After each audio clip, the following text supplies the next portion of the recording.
Bonjour tout le monde.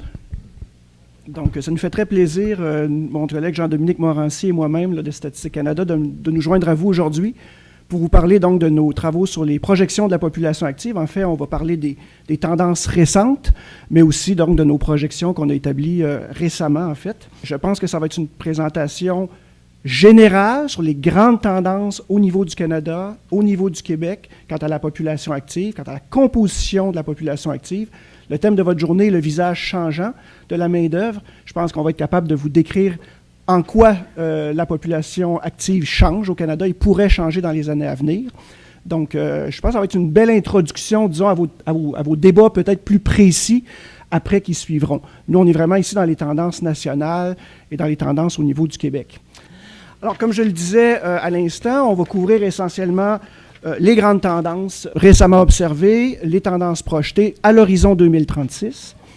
On va parler du portrait national, des portraits régionaux également, parler de la taille, de la croissance de la population active, parfois pour déboulonner certains mythes. On va parler du taux global d'activité, donc son évolution à venir, la structure par âge et sexe, donc il sera question notamment de la participation des femmes au marché du travail, à quel point ça a changé, comment ça pourrait changer dans l'avenir, et évidemment la diversité ethnoculturelle à travers essentiellement deux indicateurs. Il y en existe beaucoup. Ici, on a utilisé pour cette présentation la proportion de personnes immigrantes et la proportion de personnes appartenant à des groupes de minorités visibles. Lorsqu'il va être question de projections démographiques, je voulais quand même vous dire un mot sur la façon dont on a construit ces projections démographiques. C'est important de savoir qu'à Statistique Canada, on n'a pas de boule de cristal, évidemment. Quand on fait des projections démographiques, les démographes établissent des scénarios d'évolution future.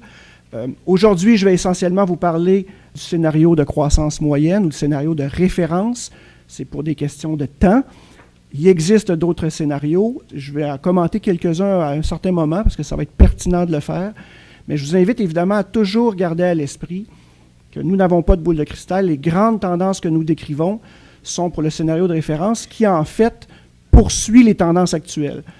En matière d'immigration, de fécondité, les tendances récentes dans le scénario de croissance moyenne, croissance de référence, ces grandes tendances-là sont poursuivies jusqu'en 2036. Donc, si les choses continuaient à se dérouler telles qu'elles se déroulent récemment, voici ce que ça pourrait donner. Évidemment, si les niveaux d'immigration devraient changer dans l'avenir, il faudrait considérer d'autres scénarios d'évolution. C'est bien important de garder ça à l'esprit. Les projections dont on va parler aujourd'hui sont basées sur l'enquête nationale auprès des ménages de 2011, qui était le formulaire long du recensement. Et ce qu'on fait en gros, c'est qu'on projette le recensement dans l'avenir, plusieurs caractéristiques, à l'aide d'un modèle, ce qu'on appelle de micro-simulation. Donc, ce sont des projections assez complexes qui sont faites. Ce que je veux vous insister, c'est que ce n'est pas des projections mécaniques de la population active, où on fait simplement appliquer des taux d'activité à une population projetée, puis on obtient en 2036 une main-d'œuvre projetée. Ici, on parle d'un modèle complexe dans lequel les taux d'activité vont varier en fonction des caractéristiques des individus. Par exemple, nous tenons compte du fait que le niveau d'éducation de la population moyenne, la population générale, augmente dans l'avenir. Et à mesure que les niveaux d'éducation augmentent, bien évidemment, ça a des effets sur la participation au marché du travail. Les gens plus éduqués participant davantage, mais n'entrant pas nécessairement au même moment dans la population active, ils en sortent peut-être un peu plus tard. Tout ça, c'est pris en compte dans le modèle de microsimulation. De la même façon, des personnes de deuxième génération, donc des enfants d'immigrants, souvent ont des taux de participation au marché du travail plus élevés que les immigrants eux-mêmes, surtout les immigrants récents. Tout ça, c'est pris en compte dans le modèle. Et on obtient donc, en projetant la population, une population en 2036, dont la main-d'œuvre. On a plusieurs scénarios d'évolution future, évidemment. Puis on peut faire également des analyses de sensibilité. On n'en présentera pas beaucoup aujourd'hui, mais sachez que c'est disponible. Vous seriez intéressé, par exemple, à dire qu'est-ce qui surviendrait sur le marché du travail si les niveaux d'éducation devaient augmenter plus qu'ils n'augmentent actuellement. C'est quelque chose qu'on peut faire avec un modèle comme ça de microsimulation. Microsimulation, pourquoi? C'est simplement parce que tous les individus sont projetés un à un dans le modèle. Les régions projetées, donc, vous les avez sous les yeux. Notre modèle nous permet d'aller non seulement au niveau des provinces et territoires canadiens, mais également au niveau des régions métropolitaines de recensement. Donc, on est capable d'isoler, par exemple, la grande région métropolitaine de Montréal, les autres régions métropolitaines du Québec, Sherbrooke, Saguenay, Québec, Trois-Rivières, Gatineau, et on a également, après ça, les régions hors des grands centres urbains. Ce sont les petites villes du Québec et petites villes, petites et moyennes villes, et les régions rurales. Donc, une ville comme Drummondville, par exemple, va être considérée dans les petites villes et régions rurales, dans cet ensemble géographique-là. Et on va vous montrer les différences qu'il y a entre ces grandes régions-là. Elles sont assez prononcées. Scénario, comme je l'expliquais, je vais parler essentiellement du scénario de référence aujourd'hui pour des fins de temps, mais nous avons également fait 5 scénarios d'évolution future. Ces scénarios-là se distinguent en fait sur 2 plans, sur les hypothèses reliées à la croissance démographique, où on fait varier par exemple le niveau d'immigration, et se distinguent également par rapport aux hypothèses qu'on fait sur les taux d'activité. Les taux d'activité vont changer dans l'avenir, vraisemblablement. Donc, on a fait des hypothèses sur l'évolution future de ces taux d'activité-là. Ce qui est intéressant de noter, puis ça va être utile que vous compreniez bien ça pour la suite de la présentation, dans les 3 premiers scénarios, référence croissance faible, croissance forte, les hypothèses portant sur les taux d'activité sont toutes les mêmes, les tendances de 1995 à 2017. Ces scénarios-là ne varient finalement que sur les hypothèses de la croissance démographique. Ça nous permet d'isoler les effets de la croissance démographique, les effets des hypothèses sur la croissance démographique. Les 2 derniers du bas, eux, ne varient pas en termes d'hypothèse de croissance démographique par rapport au scénario de référence, c'est la croissance moyenne, mais là où il y a des différences, c'est au niveau des hypothèses portant sur les taux d'activité. Ça nous permet également, en considérant ces 2 scénarios-là, de regarder quel est l'effet, à quel point l'évolution future de la main-d'œuvre est sensible à des différents niveaux de taux d'activité dans l'avenir. Donc, on peut finalement isoler à travers ces scénarios-là les effets de la croissance démographique et les effets de l'évolution future des taux d'activité. Nos hypothèses sur les taux d'activité, vous avez la cloche classique des taux d'activité par groupe d'âge, donc de 15 à 19 ans sur la gauche jusqu'à 80 ans et plus, classique. Ce qu'il faut retenir de ça, c'est que vous voyez nos 3 hypothèses. On a une hypothèse de taux constant en 2017. On a l'hypothèse en bleu que vous voyez qui propose une hausse des taux d'activité, surtout pour les travailleurs âgés. C'est la tendance 95-2017. Vous savez qu'au Canada, au Québec, les taux d'activité des travailleurs âgés augmentent depuis le milieu des années 90. On a poursuivi cette croissance-là avec des modèles d'extrapolation logistique. On a poursuivi ces tendances-là haussières et on obtient la courbe en bleu. Et la courbe en rouge, qui est un entre-deux, est en fait la moitié de la croissance entre le scénario constant et le scénario tendance 95-2017. Ça nous donne une espèce d'effet moyen, un peu plus modéré. Donc, gardez ça à l'esprit. Dans nos projections, on simule, en fait, on projette 3 scénarios d'évolution future des taux d'activité, dont un, tendance 95-2017, qui suggère que les taux d'activité, surtout des travailleurs âgés, continueraient à augmenter au même rythme qu'ils ont augmenté entre 1995 et 2017. Alors, on en vient tout de suite aux résultats principaux. La première chose, c'est peut-être déboulonner un mythe. Il y a des gens qui crient aux pénuries de main-d'œuvre. Est-ce que la population active pourrait décroître dans l'avenir en termes de nombre absolu? Nos projections nous montrent que ce n'est pas le cas, ni au Canada, sur la gauche, ni au Québec. Vous avez les effectifs de la population active projetés et observés depuis 1981. Donc, on voit qu'il y a une croissance de ces effectifs-là. La population active est de plus en plus importante, autant au Québec qu'au Canada. Évidemment, selon différentes hypothèses, vous avez une belle fourchette qui se décline. La croissance pourrait être plus modérée dans certains cas, pourrait être plus soutenue, dépendamment des niveaux futurs d'immigration, des niveaux futurs des taux d'activité. Mais il n'y a pas de décroissance de la population active, du moins à l'échelle nationale. Je répète, à l'échelle nationale. Il faut comprendre que cette croissance de la population active, c'est simplement relié au fait que la population canadienne et québécoise sont en croissance. En fait, c'est intéressant de savoir que la croissance démographique du Canada est la plus forte des pays du G7 depuis le début des années 2000. Ça fait maintenant presque 20 ans que le Canada propose une croissance démographique la plus élevée des pays du G7 et 80% de cette croissance démographique-là, en 2017, reposait sur l'immigration. Ce qu'on appelle l'accroissement naturel, donc le solde des naissances et des décès, ne compte que pour 20% de la croissance démographique canadienne. Il y a quand même plus de naissances que de décès, donc la population croît par le renouvellement naturel de la population, mais ça n'explique que 20% de la croissance démographique. Retenez que 80% de cette croissance-là est liée à l'immigration. Ça a beaucoup d'impact, dont Jean-Dominique va parler un peu plus tard. Et ça fait en sorte, comme une croissance démographique relativement soutenue au Canada, lorsqu'on la compare aux autres pays de G7, on voit que la population active, elle aussi, continue de croître. Cette croissance, par contre, pourrait être appelée à diminuer en termes d'intensité. Donc ici, on a non pas la croissance des effectifs, mais on a les taux de croissance eux-mêmes. Donc on voit dans le passé des taux de croissance très forts dans les années 70, la grosse génération des baby boomers qui intégraient le marché du travail à ce moment-là générait des taux de croissance de la population active très élevés. Il y a eu un ralentissement au début des années 90 avec une crise économique, avec l'arrivée des générations plus creuses, la génération X, des gens nés à la fin des années 60, début des années 70. Ça a repris un peu depuis et on projette dans l'avenir que cette croissance-là pourrait ralentir en fait significativement et se rapprocher tranquillement de zéro dans certains cas. Si les taux d'activité, la courbe en fait qui limite cette croissance-là, la courbe du haut, c'est si les taux d'activité devaient continuer d'augmenter au rythme qu'ils augmentent actuellement, et si l'immigration, par exemple, devait s'accentuer au Canada, donc dans le scénario de croissance fort, là, à ce moment-là, on aurait une croissance de la population active plus forte.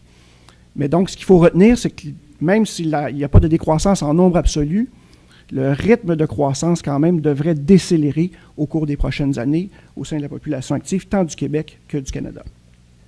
Un des messages, je pense, qu'on veut vous transmettre aujourd'hui, Jean-Dominique et moi, c'est le fait que la population active, en fait, et la moyenne nationale, en fait, c'est le message que la moyenne nationale cache des écarts extrêmement importants d'une région à l'autre du pays. Et ça, il ne faut pas l'oublier.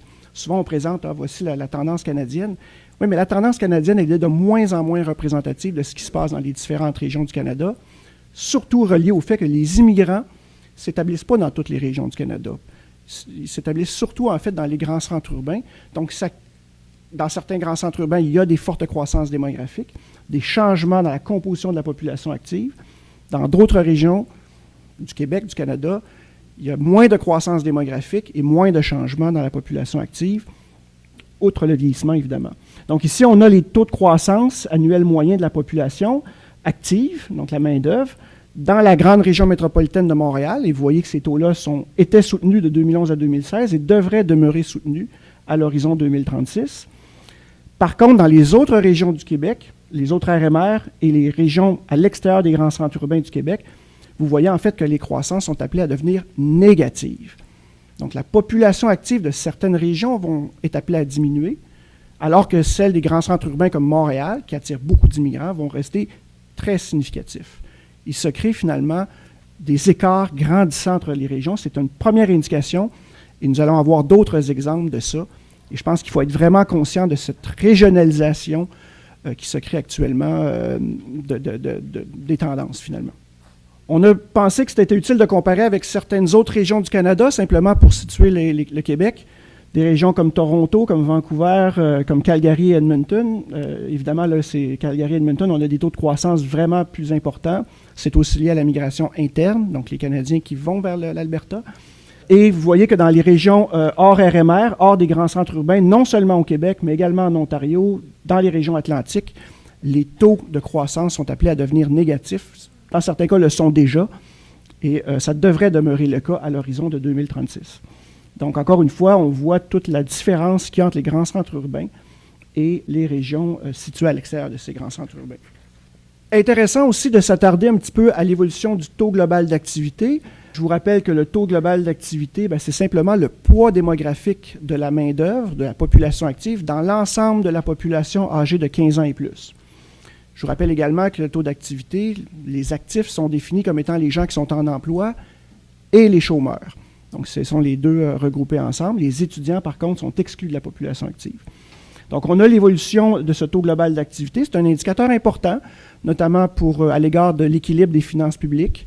C'est un peu le ratio des travailleurs, des gens qui recherchent un emploi sur l'ensemble de la population de 15 ans et plus. Donc, ce que des fois on appelle les inactifs d'un point de vue économique, là. Et on voit en fait que depuis quelques années, ce taux global d'activité-là a commencé à diminuer.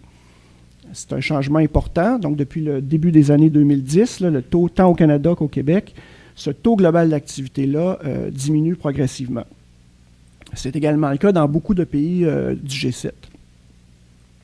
Ce que nos projections démontrent, c'est en fait cette décroissance du taux global d'activité-là devrait se poursuivre au cours des prochaines années, du moins à l'horizon 2036. À la lumière de nos projections, c'est une décroissance qui apparaît aujourd'hui inéluctable.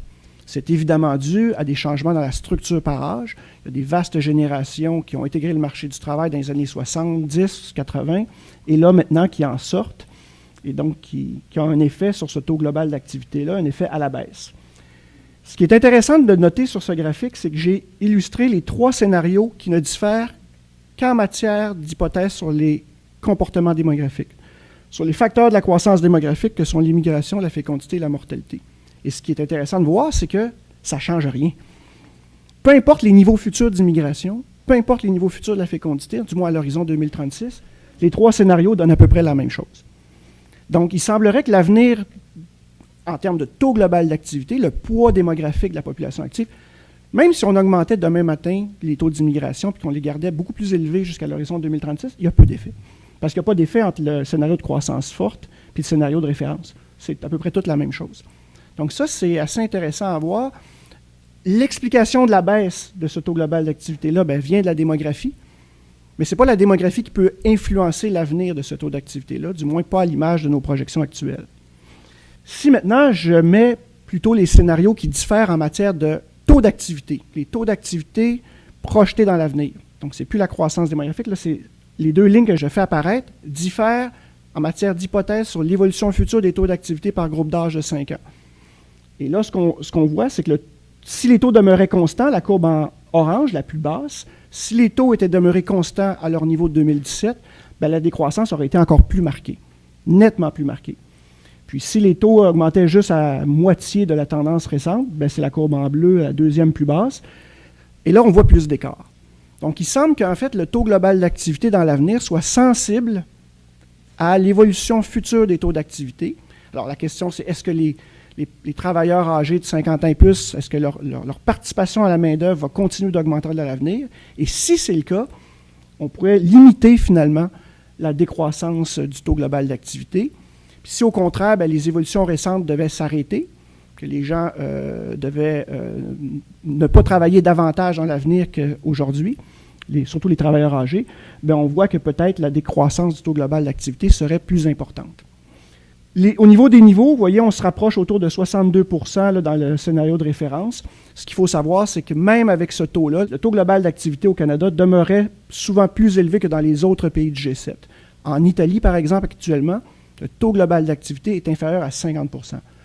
Il y a moins d'1 personne sur 2 en Italie qui est actuellement active sur le marché du travail. C'est important, c'est quand même c'est le pays du G7 qui présente le plus faible taux. Et on connaît les problèmes économiques de l'Italie, notamment avec l'Europe, pour le respect des critères de l'espace européen. Donc, quelque chose à garder à l'esprit.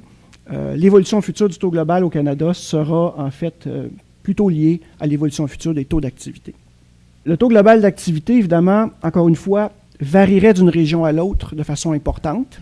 J'insiste sur le fait que la moyenne nationale, les moyennes provinciales masquent des écarts très importants d'une région à l'autre du pays. Donc, le poids de la population active dans l'ensemble de la population âgée de 15 ans et plus demeurerait plus important à Montréal, dans la RMR de Montréal, la région métropolitaine, et serait moins important, par exemple, dans les régions hors des grands centres urbains au Québec.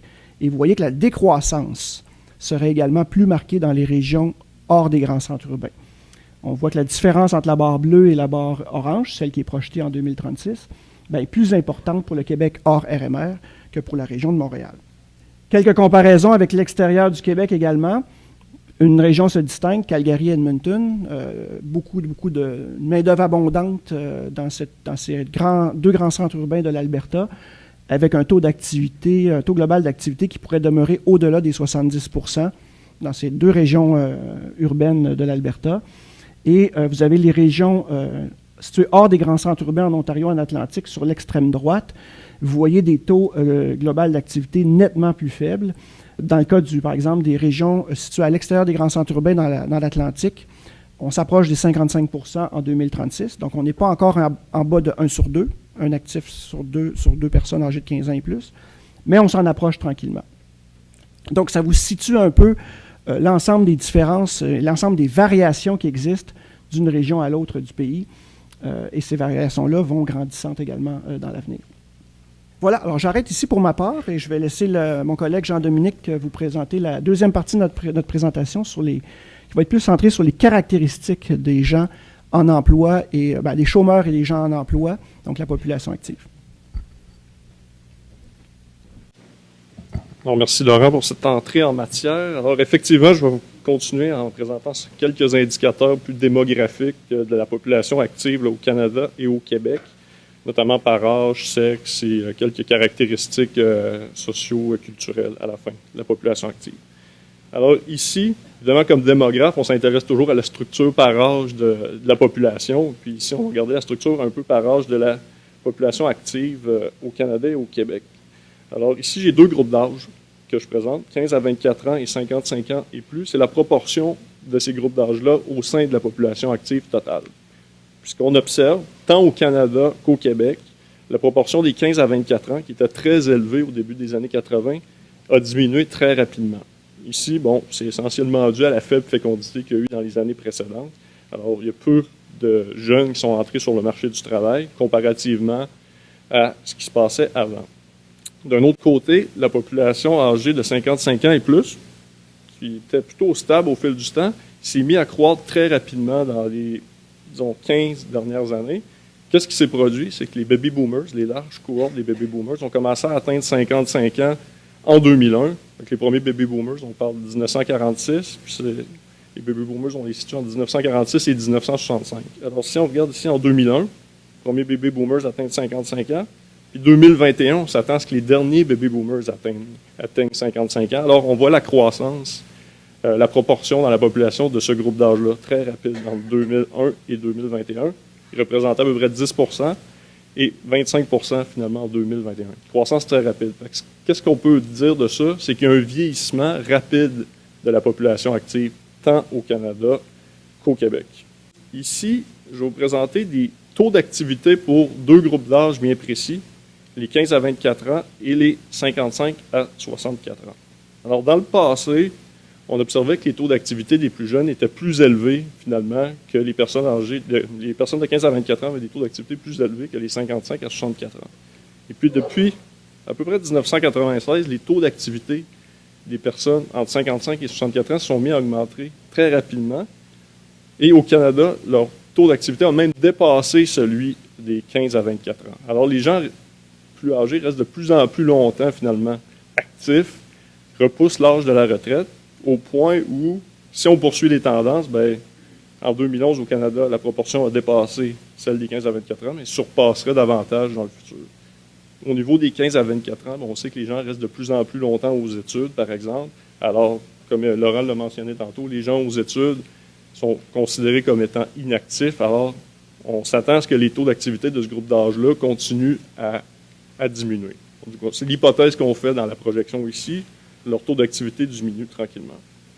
Au Québec, bien, le renversement ou le dépassement finalement des taux d'activité des 55 à 64 ans versus les 15 à 24 ans se produirait dans le futur, dans la projection, si les tendances se maintiennent. Mais les taux d'activité des 15 à 24 ans au Québec sont plus élevés parce que peut-être qu'au Québec, justement, les gens quittent l'école plus tôt, il y a peut-être plus de décrochage, les gens rentrent plus rapidement sur le marché du travail. Alors, les taux des 15 à 24 ans sont plus élevés. Mais on projette quand même que c'est avec l'immigration, les immigrants habituellement ont des niveaux de scolarité plus élevés, restent plus longtemps sur les bancs d'école. Les enfants des immigrants aussi restent plus longtemps sur les bancs d'école aussi. Alors on s'attend, comme la proportion d'immigrants au sein de la population risque d'augmenter, que les taux d'activité dans ces groupes d'âge-là diminuent. On tient compte de ces facteurs-là dans la projection. Ici, on observe que, par exemple, en 1981, le taux d'activité des femmes était bien inférieur à celui des hommes. Mais cet écart-là s'est rétréci au fil du temps. Alors, en 1981, par exemple, l'écart entre les hommes et les femmes au Canada était d'environ 30 %.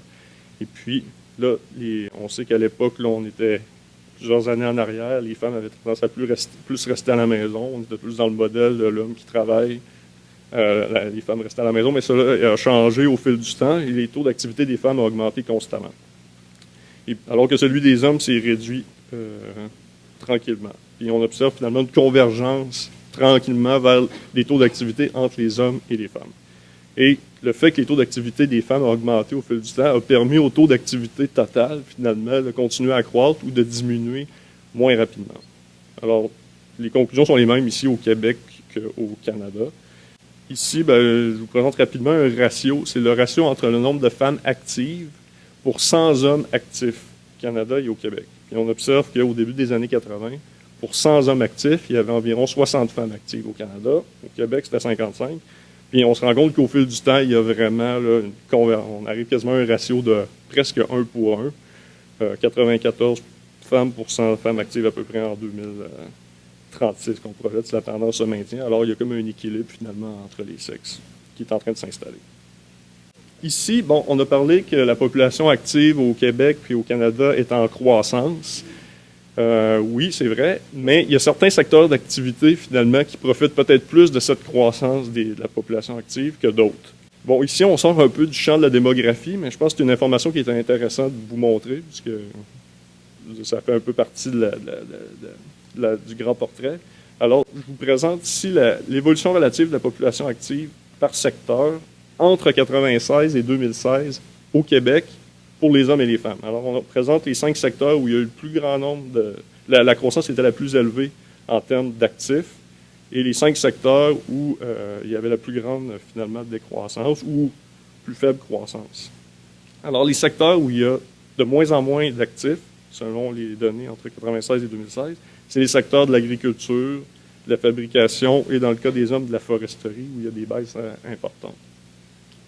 D'un autre côté, tant chez les hommes que chez les femmes, il y a 2 secteurs où il y a vraiment eu une forte croissance. Là, on parle de plus de 100% dans le cas des services professionnels, scientifiques et techniques. Alors, la population active dans ces groupes-là a vraiment accru rapidement, tant chez les hommes que chez les femmes. C'est le cas aussi dans les services aux entreprises, en construction. Alors, c'est les 3 principaux secteurs où la population active a cru le plus rapidement. Alors, ce n'est pas égal d'un secteur à l'autre. Je vais terminer avec un dernier indicateur qui va montrer un peu la diversification de la population active au Canada et au Québec. Bon, on sait que l'immigration est un facteur très important dans la croissance économique au Québec et de la population. Alors ici, je vous présente la proportion d'immigrants au sein de la population active au Canada et au Québec. On observe dans les dernières années que cette proportion-là augmente constamment, là, du moins en 2006 et 2016. Ça augmente rapidement, les niveaux d'immigration sont élevés.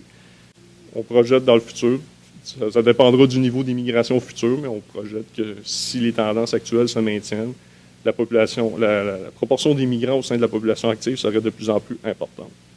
Puis un autre indicateur ici que je vous présente, c'est la proportion de personnes appartenant à un groupe de minorités visibles. Ici, ce qu'on entend, c'est les gens, la façon dont c'est défini dans la loi sur l'équité en matière d'emploi, c'est les gens qui ne sont pas blancs ou autochtones, finalement. Alors, c'est relié aussi à l'immigration, cet indicateur-là. La majorité des immigrants qui arrivent au Canada, c'est le cas aussi au Québec, ne proviennent pas d'Europe. Fait que ce n'est pas des Blancs. Il y a beaucoup de gens qui viennent d'Asie, d'Afrique, d'Amérique latine. Alors, la proportion de minorités visibles au sein de l'immigration est très élevée. Puis on projette que cette proportion-là augmenterait au fil du temps au sein de la population active. Ici, on vous présentait des portraits régionaux encore là. Laurent a mentionné qu'il y avait des grandes différences régionales au niveau de la population active. Des croissances, tout ça, au niveau de la proportion d'immigrants au sein de la population, c'est la même chose. On sait que l'immigration, récemment, c'était le principal facteur de croissance, mais les immigrants ont tendance à s'installer dans les plus grandes villes, mais moins dans les régions rurales ou dans les petites villes. Alors, si on regarde ici la proportion d'immigrants au sein de la population active à Montréal, sans surprise, elle est plus élevée que dans les autres régions métropolitaines du Québec et beaucoup plus élevée que dans les régions hors région métropolitaine. Fait qu'à Montréal, par exemple, en 2017, à peu près 30% de la population active avait le statut d'immigrant. On projette que cette proportion-là augmenterait autour de 40%. Fait que 2 personnes sur 5 en 2036. Dans le Québec hors RMR, les proportions sont en bas de 5%. Là, c'est plutôt bas. Alors, les immigrants n'ont pas tendance à aller s'installer dans les régions à l'extérieur de Montréal. Par exemple, à Montréal, je pense que 90% des immigrants environ qui arrivent au Québec s'installent à Montréal. Alors, les régions autour, c'est pas surprenant que la croissance de la population active dans les régions hors de Montréal soit plutôt faible. Puis, c'est pas propre au Québec. Dans le reste du Canada, c'est la même chose. Dans les grandes villes, Toronto, Vancouver, Calgary, Edmonton, proportion d'immigrants au sein de la population active très élevée. Toronto, on projette 55% de la population active qui serait issue de l'immigration, alors que dans les régions hors RMR de l'Atlantique, en Ontario, c'est vrai dans toutes les provinces, finalement, on a mis les 3 régions hors RMR de 3 régions, mais c'est partout pareil au Canada. Puis si On regarde aussi l'autre indicateur de minorité visible, qui est vraiment corrélé finalement avec l'immigration. Ça va un peu de pair. C'est la même chose. La proportion de personnes appartenant à un groupe de minorité visible à Montréal atteindrait à peu près 40 % en 2036 au sein de la population active. Québec hors RMR, les proportions seraient 2 % environ, ce qu'on projette en 2036. Alors, on voit qu'il n'y a pas beaucoup d'immigrants qui s'installent en région. On suppose dans les projections que ça va rester comme ça. Alors, il va y avoir vraiment des disparités régionales importantes. Et puis, bon, j'ai remis Toronto, Vancouver. Ici, là, Toronto, en 2036, environ, on projette environ 70 % de la population active qui appartiendrait à un groupe de minorités visibles. Alors, il y a une diversification de la main-d'œuvre. C'est un indicateur, on aurait pu en choisir d'autres, mais ça montre qu'il y a vraiment des changements, essentiellement dans les grandes villes. Dans les régions hors RMR, je dirais que là, le vieillissement de la population probablement va se faire sentir beaucoup plus que dans les grandes régions métropolitaines. Alors, en conclusion, qu'est-ce que vous devez retenir de tout ça? C'est que, d'abord, la population active, de façon globale, Canada, au Québec, continuerait d'augmenter au cours des prochaines années. Mais le taux global d'activité, lui, diminuerait. La croissance des personnes inactives, finalement, croît plus vite que la population active. Alors, l'ampleur de la baisse est plus sensible, comme Laurent vous l'a montré tantôt, à l'évolution future des taux d'activité. Si les gens restent plus longtemps sur le marché du travail dans le futur, bien, le taux global d'activité va décroître beaucoup moins rapidement que si les taux d'activité demeurent au niveau qu'on les observe présentement. Puis l'évolution future de la démographie ne semble pas avoir une grosse influence sur la rapidité de la baisse du taux global d'activité. Ensuite, deuxième point à retenir, sous l'effet de l'immigration, la population active canadienne et québécoise va continuer de se diversifier dans les prochaines années, mais, encore une fois, surtout dans les grandes régions urbaines, là où, finalement, les immigrants vont s'installer. Et finalement, les disparités régionales liées à la main-d'œuvre pourraient évidemment s'accroître. Les besoins de la population, ici, il y en a plusieurs, logements, infrastructures, besoins de transport, services publics, sont appelés à devenir plus régionaux qu'avant. Évidemment, les besoins d'infrastructures à Montréal ne seront pas les mêmes que les besoins d'infrastructures à Gaspé, par exemple, où la population active ne risque pas de croître, par exemple. Alors, des politiques uniformes, ça deviendra quasiment impossible à mettre en place parce qu'il y a tellement de disparités d'une région à l'autre qu'il va falloir que les décisions se fassent localement, finalement, ou qu'ils soient différentes d'un endroit à l'autre. Bon, on a plusieurs produits de projection, si ça vous intéresse. Ben, Laurent est en train d'écrire un article là, sur la projection de la main-d'œuvre de la population active qui devrait paraître à l'hiver 2019. Puis il y a d'autres produits de projection aussi là, sur la diversification de la population canadienne. Alors, merci beaucoup de votre attention.